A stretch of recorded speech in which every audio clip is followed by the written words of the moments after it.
Yeah.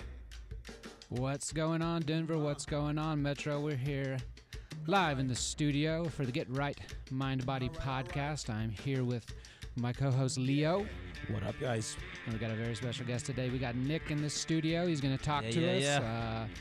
Let us know what's going on. We're going to talk about all things mind, body, fitness. Let's go.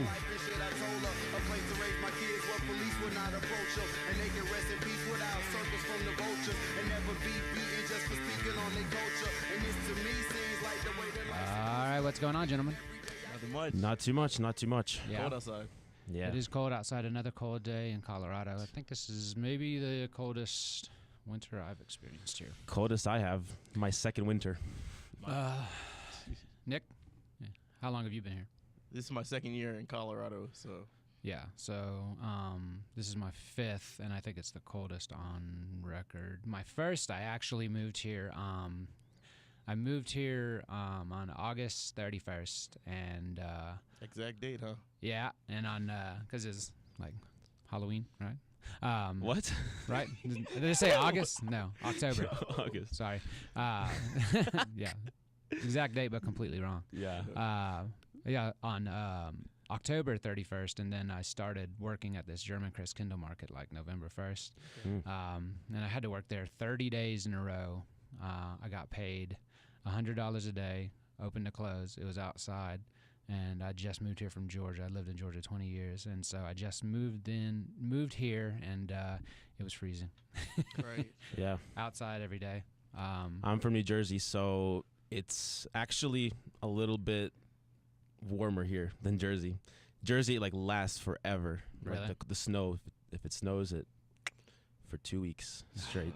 Yeah. Florida over here, the Sunshine State. So this is just a culture shock, weather shock, every type of shock you could think of. So Where are you from in Florida, Nick? Daytona Beach. So Daytona 500. Beach. Yeah. That's how you know where Daytona is. Oh, yeah. Everybody knows the Daytona 500. Well, we are here back. This is our second podcast, and we are our first podcast. What do we discuss, Leo? We got into a few things. We talked about 7 habits of highly effective people, something we're actually going to visit today. We talked more in depth.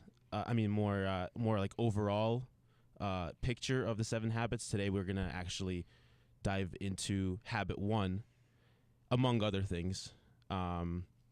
So, yeah, other than that, we're going to talk about the Mediterranean diet a little bit, which Jeff and I are wanting to try out. We're going to interview Nick. I'm so sorry. I just met you today. Leo and Nick just met like 5 minutes ago. ago. We just met like so they did. And we're in the same class. Yes, all 3 of us are in the same. Let's get a little bit of background. We're all 3 in the same class. Special Pops 2? 2. 2. Yeah. We're all Shout 3 out in the to same Summer. class. Special Pops 2. And so Nick is actually my partner on a project that we have to do. Yep. And so with this project, we had to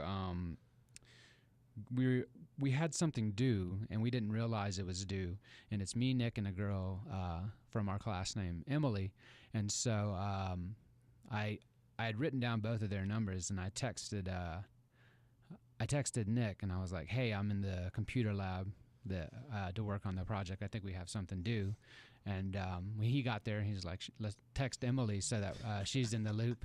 So I texted who I thought was Emily, and I did a group text with Nick, and I said, "What's up, Emily? Nick and I are in the computer lab." I said, "We think we were supposed to come up with some questions for class," and the response was, "Who is this? Who is Nick?" And Nick was like,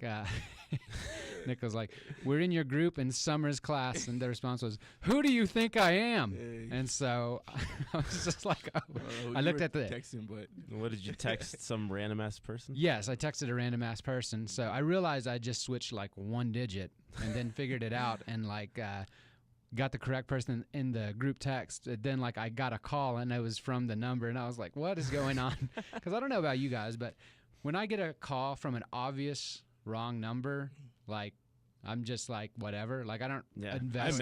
I mess with them. I don't.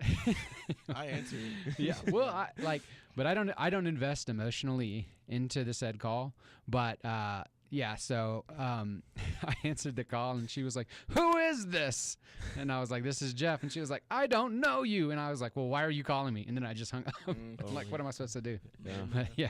So that's how we started our group project. It started off with a bang. So I'm sure it'll go well. It's a long project too. Yeah, it It's is. like Started yet? 12 pages. Yeah.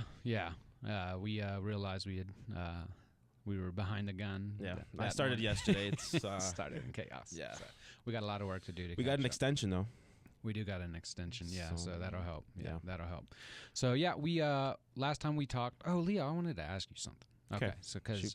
yesterday we were in the studio and we were just going over some stuff, and you noticed I spelled your name.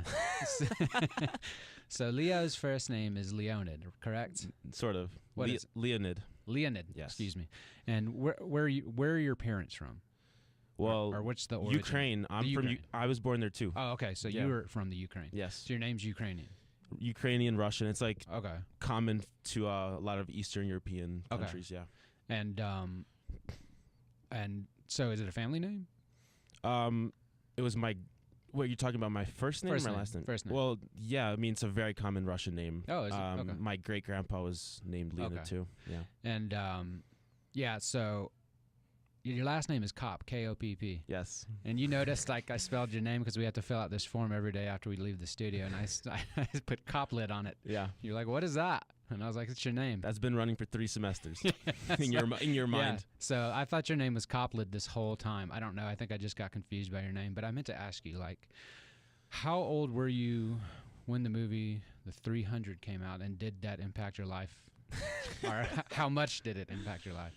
Because immediately you were like, it's Leo, and you said, I wish it was Leonidas. That'd be badass. I mean, I think it's badass anyways. But Yeah. like, how old were you when that movie came out? When did it come out? I don't know. Maybe But like do you 2008. do you remember, like, because I would imagine you instantly became Leonidas amongst a certain group in your school. Yeah, a few people called me that Yeah. actually, but I don't know. I'm Yeah. proud of my name. Yeah. Well, it is Leo Kopp. Yes. So not Copland. I did look up Leo Copland, and there is not one. There was one, and there were some characters that weren't Russian. They looked more, I don't know, Arabic characters. Yeah. So there is a Leonid Copland. All right. Say your first name again. Leonid. Leonid Copland. Leonid Leonid. Copland out How you there spell that? somewhere. Leonid. Okay. Leonid. All right. Leonid. Yeah. Leonid. Leo-N-E-D. Okay. Yep. So Represent. yeah. So anyways, I was just curious about your name because I've been screwing it up for so long. Yeah. It's all good. So No hard feelings. so last week we've been talking about visualization for the past couple weeks, and Yeah, we that, did talk about that. That led Mhm. us into a conversation about the 7 habits. Yes. We kind of jumped ahead because we were kind of playing this by ear, and we didn't have a game plan coming into first episode 1 just to talk about our life experiences. So with the second episode, we decided let's expound upon what we talked about in the first. And in the first, you went into the 7 habits of highly effective people. Yeah. And you stated this book is like a personal Bible to you. Yeah. The book is by Stephen Covey. Yep. And it does describe 7 habits that he encourages people to adopt in life. And if you're able to, these end up being life-changing habits. Yeah. So I think last week we were talking about visualization, we went to habit 2, Mhm. which Which is starting with the end in mind. starting with the end in mind. We were like, you know what, let's just take it back and let's just go through for the next 7 weeks here. Let's just go through like the 7 habits. Yeah. So we're starting with habit 1. Yeah. Habit 1 is proactivity. Number 1 habit. This habit he calls it the foundational habit. So basically all the other 6 habits, they flow out of this one habit of proactivity. The way he defines proactivity is, let's see, I wrote it down here. And prior to talking about, so in the book, prior to getting into the 7 habits, he first talks about paradigms. Yeah. And so, and what paradigms are a change in your way of thinking. And so, what he encourages is he encourages you to go through this process to learn these habits, and you have a paradigm shift, which is when you change your entire thought process and look at something entirely differently. An example he gave in the book is he was on a subway, and there was a guy on the subway, excuse me, with his son and daughter, and the son and daughter were behaving uncontrollably, and people were people were visibly getting frustrated, and no one was saying anything. So he went up to him and as politely as he could, but as firmly as he could, was like, you need to control your children on the bus. They're acting out. And the guy was like, we just left the hospital an hour ago. Their mother just died. And then none of us know how to react to it. So instantly, everybody on that bus paradigm changed. The way they looked at things instantly changed in a way that you can't go back. Yeah. Because of the situation. And so being proactive is the first habit he discusses here. Back to the paradigm thing. It's another way to look at it is the glasses through which, or the lenses through which you look at life. So, or your perspective, really. Mm-hmm. So his perspective changed when he at first he just saw a bunch of uncontrollable kids making a scene.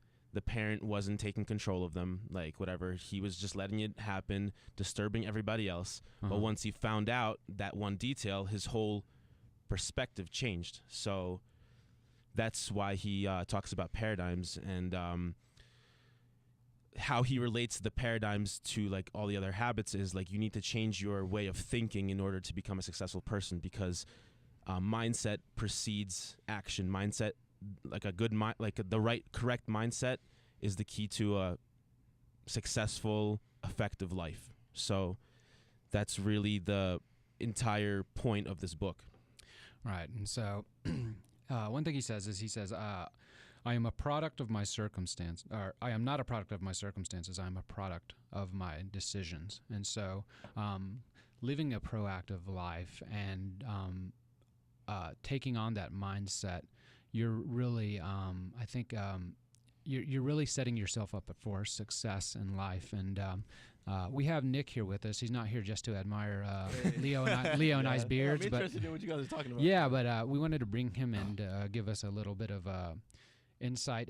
Nick runs track at Metro State. Yep. Correct? Yes, sir. And you're from Florida, you said? From Florida, Sunshine right. State. And you're a sophomore? I'm a junior. A junior. Yeah. Okay. And what is your experience as an athlete being proactive? What are things that you've done to ensure your success? Well, first and foremost is be consistent. That's the biggest thing, because if you're not consistent, then this is not going to work out. You have to learn how to do the same repetition every day. So that's a big part of success in athletics. Yeah.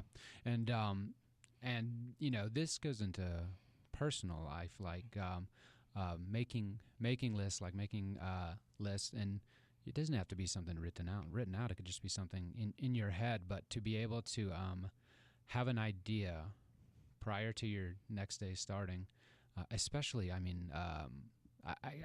can't imagine the demands on a student athlete to be able to, you have to be able to really prioritize things in a very unique way, because the expectation of you in the classroom and the expectation of you on the field is, just as high, because there's people, there are people expecting you to be successful in both. And, maybe with athletics, there might be some people that are okay with, a sacrifice in the classroom. But I think, I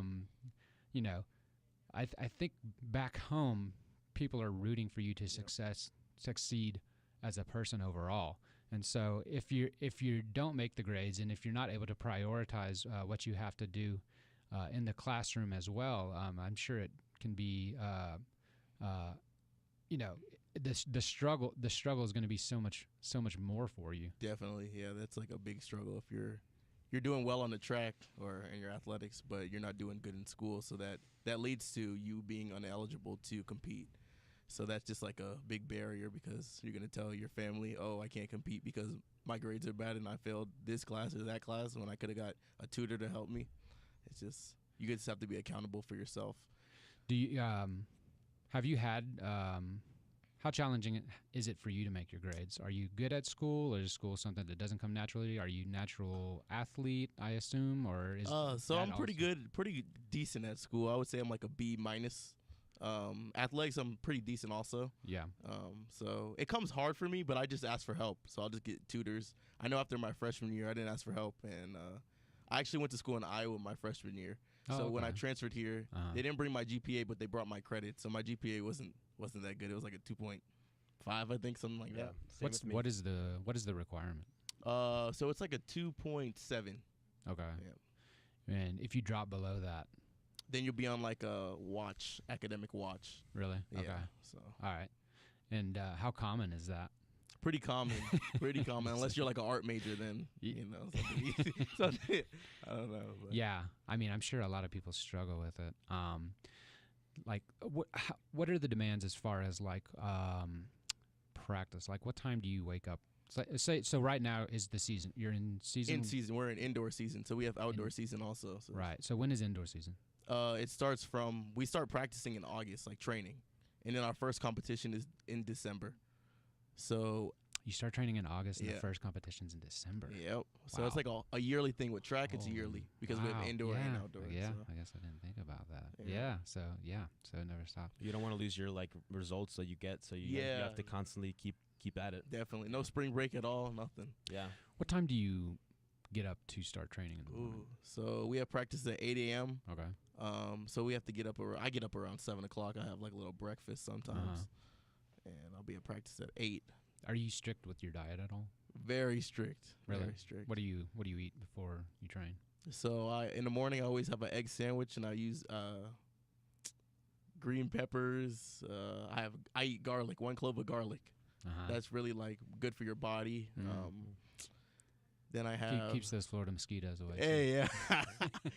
So it's just Supposedly. pretty like consistent with that. Just an egg sandwich with the peppers and garlic, and then I'll have like water. I drink water all throughout the day. Uh-huh. Then Do you do anything like? Do you do any caffeine or anything for energy, or you just go through I have a little bit of Powerade, Powerade? but before I run, that's when I have my caffeine. I have a caffeine pill. Okay. It's like a performance enhancer that's legal. So How long before the competition? do about you- 30 minutes when I start warming up. Okay. Okay. What do you do with sugar? How's your sugar intake? My roommate, he's African, so he likes all this natural food and sugar or candy. That's my favorite thing. Yeah. But he's always telling me candy's bad for you. Yeah. So it's just like I try to cut out candy, but I'm not really a big sugar guy, except for candy. That's like my one. Yeah, we're learning I'm in anatomy and physiology 2 right now, and we're learning. I guess the last chapter was we learned a lot about how sugar affects the body, and it basically like releases this hormone called growth hormone inhibiting hormone, Okay. which is like what you want is a lot of growth hormone released in your body, which like stimulates muscle growth, stimulates like fat loss. So candy's good? No, the opposite. Oh, you talking like No, I'm saying that's what I'm saying. So Okay. it stimulates the opposite. It stimulates the hormone to inhibit growth hormone. Oh. So basically, like it stunts muscle growth. It stunts like fat loss, among a bunch of other stuff. I don't have like the exact list in my head right now, but there's a whole bunch of things that like just removing sugar from your diet, how it can benefit you. Okay, I can't remove candy though. That's all. Yeah, no, I feel you. I feel you. I'm the Everything same else, way. though, yeah, I'm I eat with so it. much candy, and I should not. Yeah. What kind of candy? I'd have to go with Twix, Snickers, Okay. Yeah. Starburst for me. Starburst. Yeah, That's there you good go. too. Good choice. Sour Patch guy. Okay. Yeah, Sour Patch guy. But yeah, I have heard immediately after a workout it's okay to have a high. You're burning through like all that glycogen, right? So anything you put in, Right.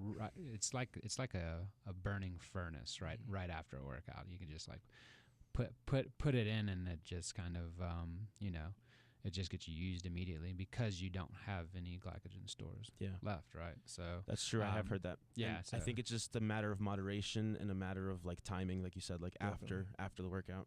So maybe don't completely eliminate it, but yeah. Yeah.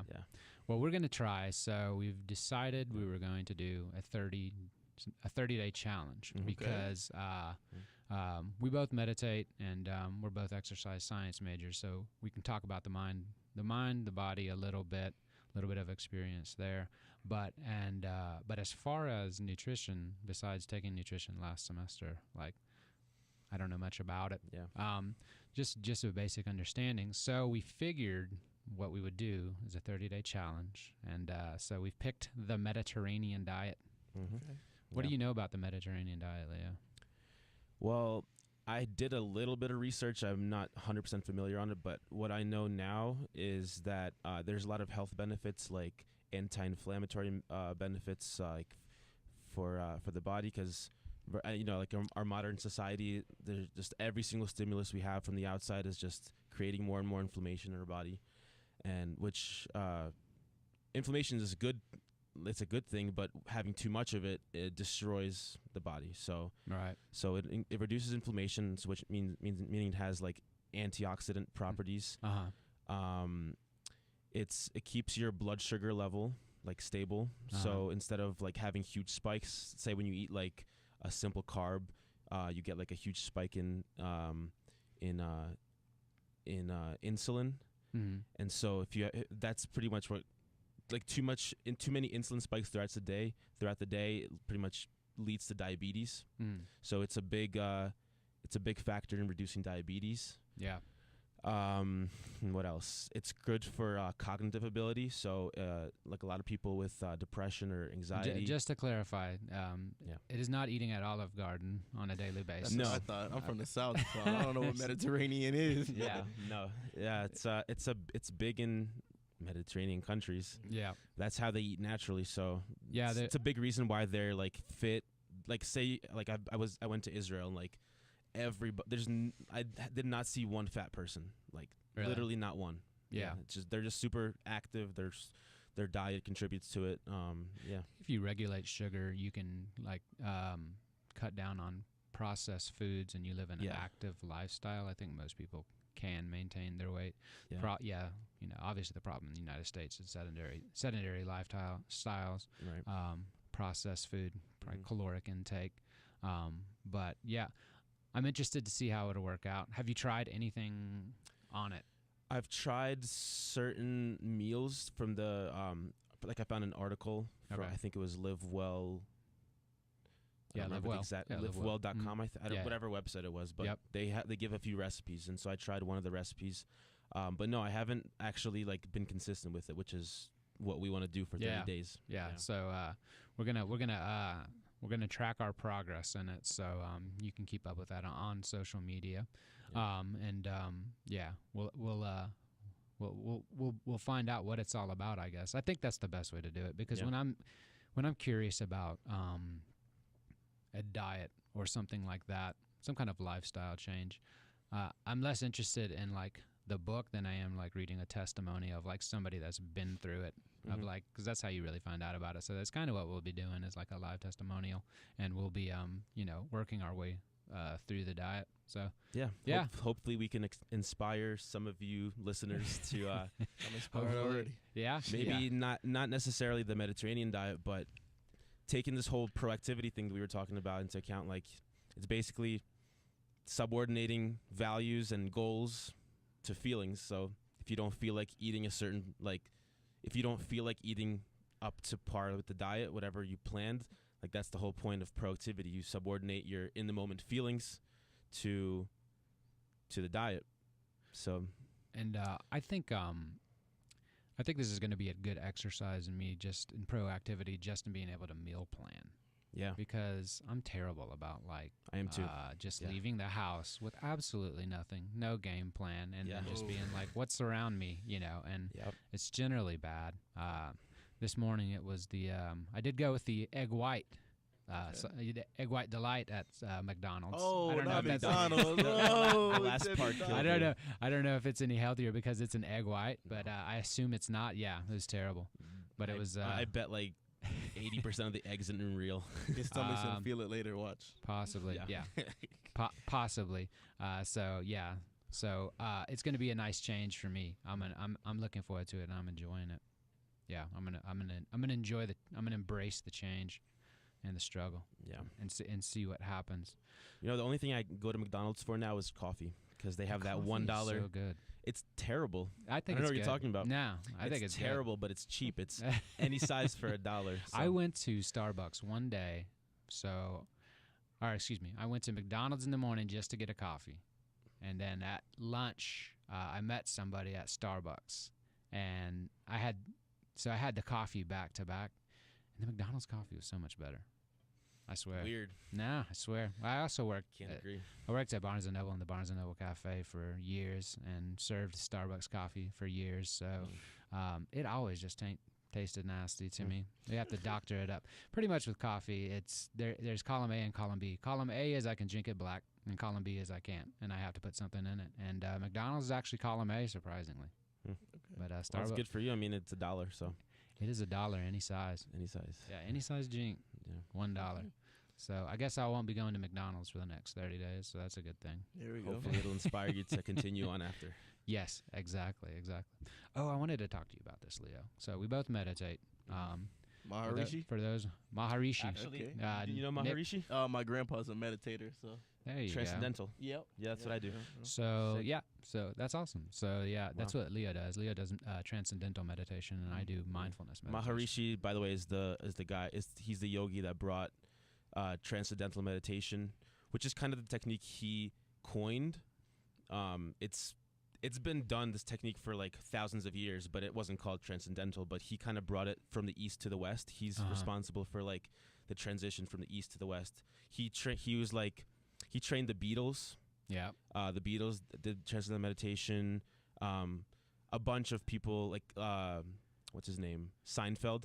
Jerry Seinfeld. Jerry Seinfeld did meditate. Is still doing meditation. But he's been doing it for like over 40 years. Russell Simmons. Russell Brand. Russell Brand. A bunch of Howard people. Stern. You know how to float? Ella. Who's that? Have you ever floated before? Like in Like a a float tank? float tank? Off the ground. Oh, Floated.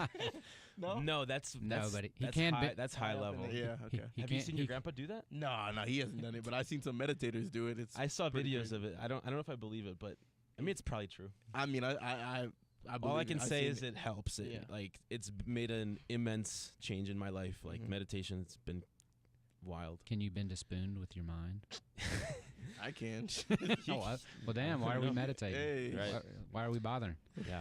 Yeah, but I meant to ask you. So, I have been meditating on a folded up yoga mat for 5 years. My entire life of my meditation practice. You do like I lotus pose?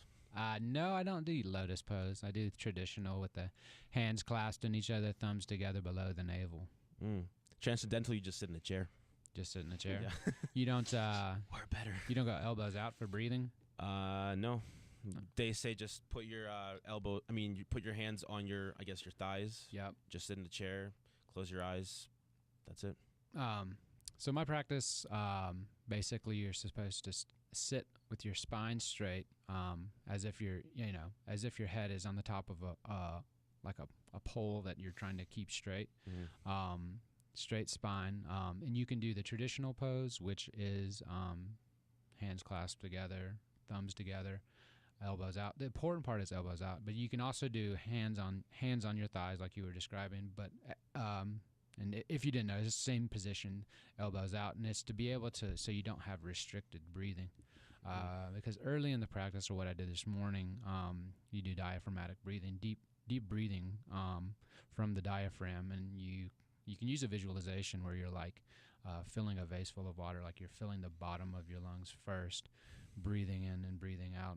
There's supposed to be like a neural response that kind of relaxes the body with deep diaphragmatic breathing. Yeah. And do like 3 luxurious diaphragmatic breaths, and that kind of calms you. And then I do like sometimes I don't always do it the same, but like this morning I did like a 21 breath count, and it's interesting how easy you can lose yourself on the 21 breath count, and you just start over again. But if you've never done it, like anybody listening at home, try it. Like, just sit and try to just breathe, and just breathe slowly and count your breath up to 21, and see how many times you fall off doing that because your thoughts get distracted. What type of meditation is this? It's well, I don't know if that's specific to mindfulness, but I do mindfulness meditation. Mindfulness, okay. Yeah. So basically, mindfulness, like the visual is pretending like your stream of thoughts, your thought stream, it's a river going by, and your thoughts are like little little boats floating on the river, and so as they go by, the thoughts go by, you might pick them up, examine them, look at them, but the key is to not hold on to them. You're to let go of the thoughts. So basically, the point of it is to not invest in your thoughts, and your thoughts being, your emotions, past and future, because a lot of our thoughts are emotions that are spent on things that have happened in the past that cause an emotional response, or things that we think are going to happen in the future, which cause an emotional response. Could be fear, anxiety, could be something happy. Either way, you have an emotional response to a thought, which is fine.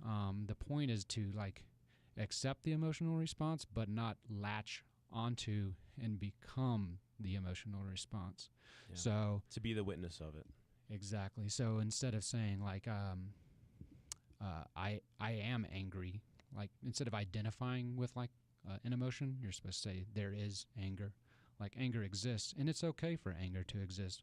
The point is to not invest emotionally in it. So it comes, you recognize it, you accept it, you name it, you kind of identify with it what it causes you to do physiologically, and then just try to let it go. Just put the boat back in the stream and just let it flow by. Yeah, I've heard they say that I don't know the exact number, but it's around from 95 to 98% of your thoughts that you think today are the same exact thoughts you thought yesterday, the day before, the day before. Yeah. Thinking about food a lot. Yeah. Yeah. Well, there is mindfulness of eating. If you get on, those that are listening that are unfamiliar with meditation, if you're curious about it at all, there's a app called the Insight Timer, and it's a cool app because it has guided meditations on it. It has meditations for sleep, but and meditations for, one of them is meditations for eating, and you take a mindful aspect to eating.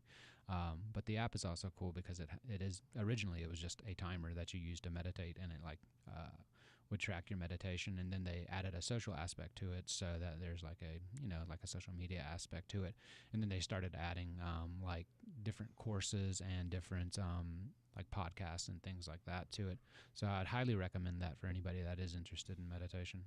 Yeah, and I just want to add about meditation that it is not I guess a lot of Western society, people that we know, they think that meditation is kind of this hippie, airy fairy type of thing where it's just people look at it in a weird light, but there are actual practical benefits to it that you see on an everyday basis, and it adds productivity to your life. It adds calmness. It just makes your quality of life just a hell of a lot better. Yeah, one of those things that's that adds something substantive to, is that the word? Substantive? Substantial? Either way. Substitute. What? Yeah, either way. Fortunately, we're not graded on our grammar abilities on this podcast. But something that makes it a more, I'll say, tangible thing, and it's just not a theoretical thing, is one thing you can, or I have done, is you track your destructive emotions. And so anger, resentment, guilt, those kind of things. And just like we learn in our the FIT guidelines, or it's kind of similar to the FIT guidelines that we learn in exercise science, which is frequency, intensity, and time. You track not only the destructive emotion, but you track how intense it was, how many times how frequent it was, and for how long.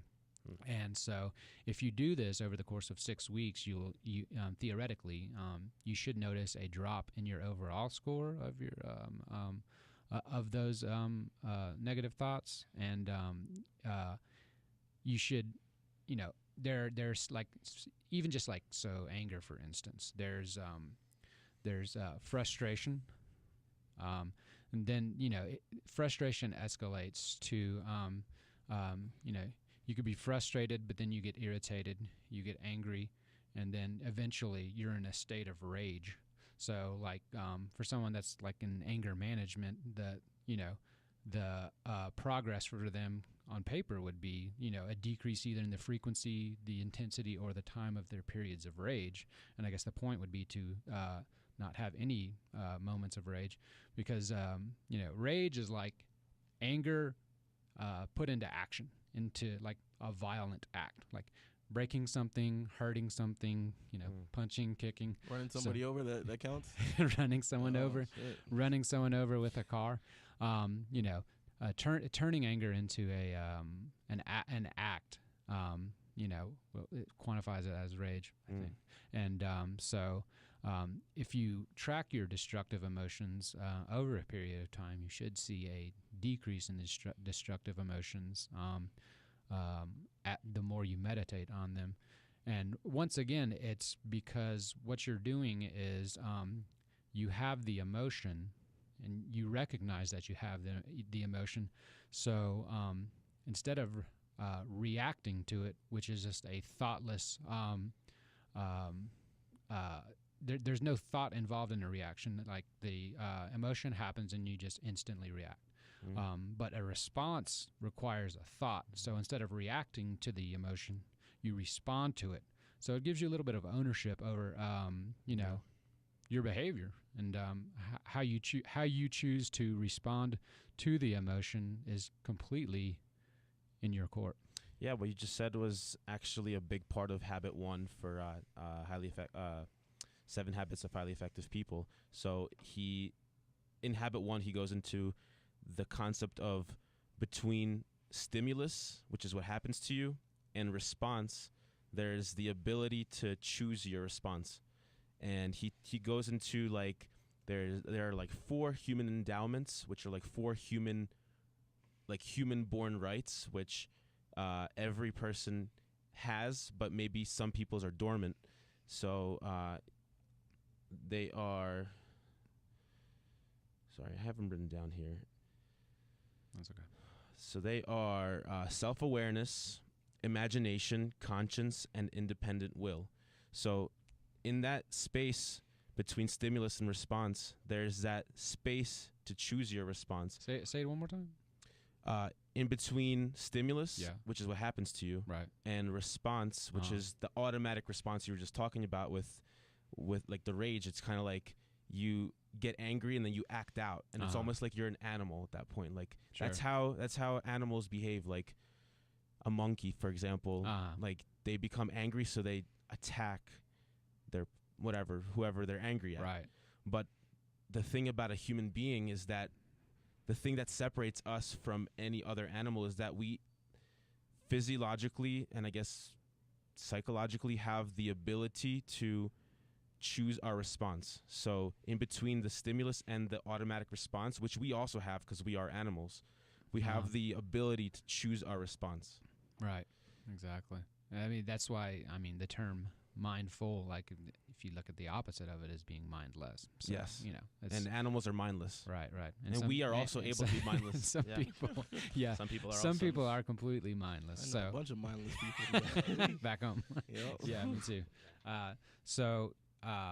These are the kind of things we're working on. So today I was meditating this morning, and what I was mentioning earlier is I finally got a meditation cushion, which, oh my gosh, it was so nice.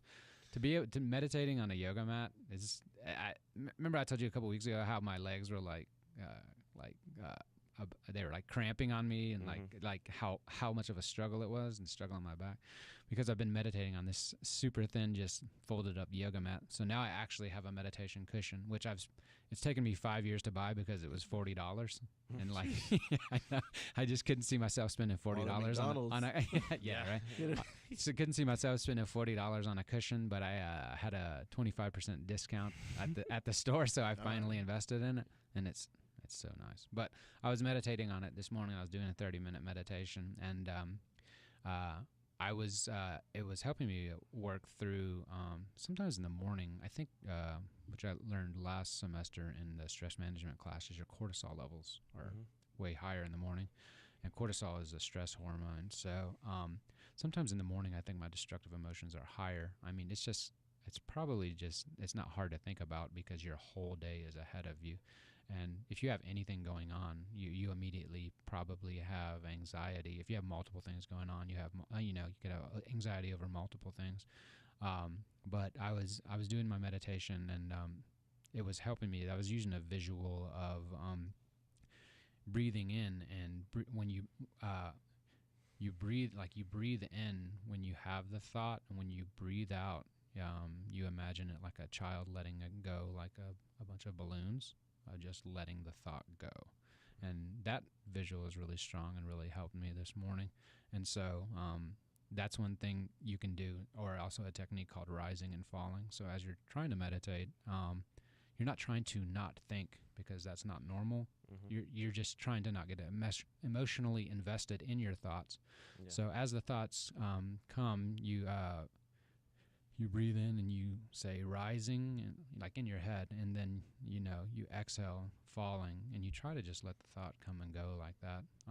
And it's nice because you realize after you do that a couple times, like how many thoughts you have and how they do just come and go, and there's no point in getting attached to them because there's another thought right around the corner, like seconds away. There's another thought that's going to come in your head. Yeah, a lot of people think that the point of meditation is to get rid of thoughts, but that's not the case. Like you said, you're going to have thoughts. If you get rid of thoughts, you're dead.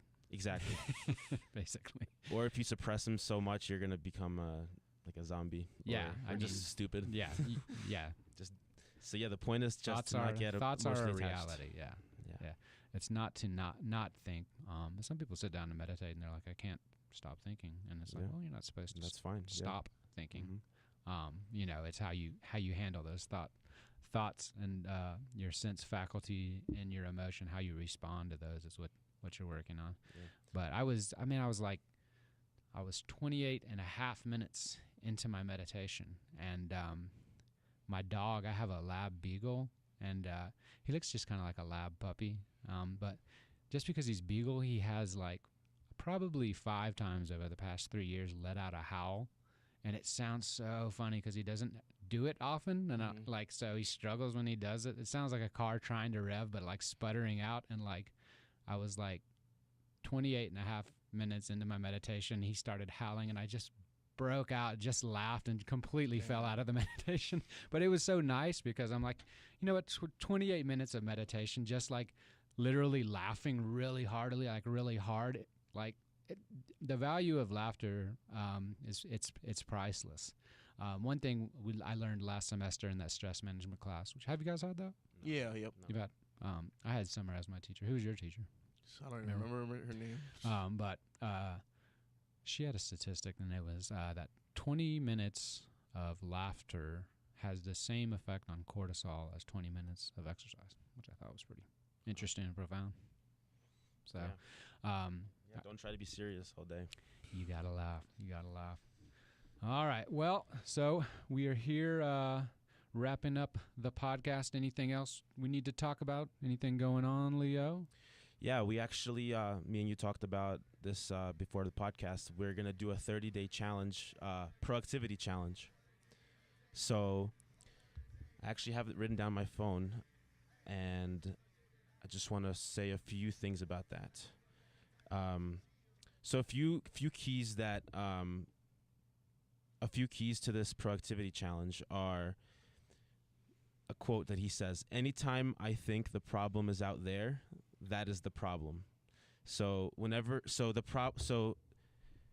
I guess we didn't really go into this too much, but whenever you think that the problem is with somebody else, you always have the capacity to choose your response to the problem. So how it affects you, the meaning that you give to it. So for 30 days, you want to work on that ability, cultivate that ability. And so we're going to do this for 7 days, right? You want to do 7 days? Well, so we're doing the That's 30-day Oh, how you gonna go from 30 Nick, to if 7? you Nick, you At least gotta 21. Nick, you got to do it with us if you're gonna if you're gonna criticize it. I take my criticism back. How about that? All right, so we're doing the 30-day Mediterranean challenge. Okay, well, fine. We can do 7 days. So 7 days, and explain it one more time. Yeah, for the listeners sorry, I out didn't there. explain it too well. No, that's okay. Just a few key tenets to remember is be proactive and not reactive. So take charge. Okay. Make decisions based on values that you have. So goals you have, different values that you have, like personally, academically, like work, whatever related. So based on values over feelings. So if you don't feel like doing something, still go do it, you know? Okay. Another thing is keep your promises to yourself and to others. Okay. So that's a big thing in proactivity, is just keeping your promises. I like it. And don't criticize. Be an example to others. Okay. So that's pretty much it. So we said 7 days. 7 days. 7 I days. think we can do it. Okay. All right. So we're going to be doing this every Tuesday at 2 o'clock. You can listen to us live on mymetmedia.com/radio. Nick, when is your next meet? It is this weekend. All right. Is that here in Denver? It's in Alamosa, Colorado, so it's conference. Oh, Yep. okay. Nice, good All luck. right. All right. Appreciate So everybody that. look out for that. We're going to be cheering you on. And, yeah, you can find me at JRyanRitchie1 on Twitter and Instagram. And Leo, where can the people find you? Leo Kopp, that's Kopp on Facebook, and Leo Kopp Fitness on Instagram. All right. Sounds What about good. you, Nick? On Instagram, Nick is smooth. That's all one Yeah. word. Ah. Yeah, there you go. I'm going to steal that. Hey. All right. Thanks, everybody. Thanks for listening. All right, till next time.